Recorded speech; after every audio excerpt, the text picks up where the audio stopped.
King's birthday. Harland and Wolff. That's where you worked in Belfast. My dad got me my start. Then my brothers after me.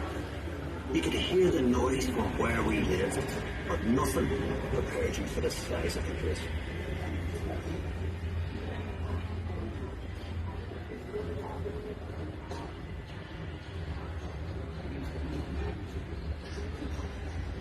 I was there from the beginning. I watched the shipwrights lay the keel blocks. They shot big wooden blocks from the slipway to start with. Then the keel at top of it, like a backbone. And the frames attached to that, like a skeleton. Workshops everywhere. It took weeks to find your way around. There'll be workshops for every trade you ever heard of. Painters, sailmakers, coppersmiths, boiler makers, cabinet makers. I even learned a bit about French policy with it. Harlem is a fine place for work, but dangerous. Every ship costs a life, and there'll be lots of injuries besides. I was in the engine works for a while. Very well equipped it was. That's where we built the triple expansion engines. 2 of them, each as high as a 3-story house. I worked in the frame bending shop.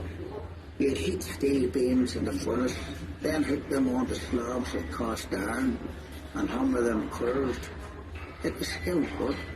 You had to bend them more than you needed, because the frame straightened out a little when it cooled. The shell plates that made up the hull weighed up to 4.5 tons. They were taller than the dam. The plates were overlapped on the edges. Some were raised, one after another. We called it clincher. One of the foremen taught me years ago. That's how you built these ships. I worked as a heater boy. You had to heat the rivets on a wee plate. You pump the bellows till the rivet was white hot. Then you get a hold of it with your tongs and throw it up to the catcher. And he put it in the hole in the plate with a holder up. There were 2 of us on the other side of the plate with a holder up. We had to hammer the rivet so it filled the hole before it turned dull red. The double bottom. That's a wee space we called the tanks, made up of steel plates. The rest of the rivet squad all had to fit into that gap.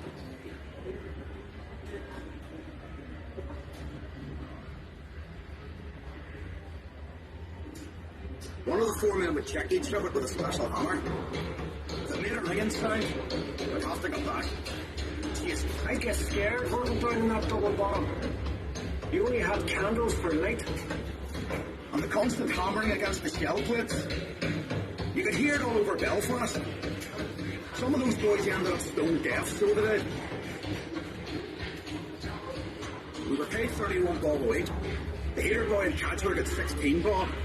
But we all worked the same 54 hours. The upper deck was steel too, and part of the strength of the ship. There's no straight lines on the ship, and when you look down the other deck, you can see the shear of the hull to stop her flexion at sea. The stern frame had to be strong enough to take the rudder turning in heavy seas.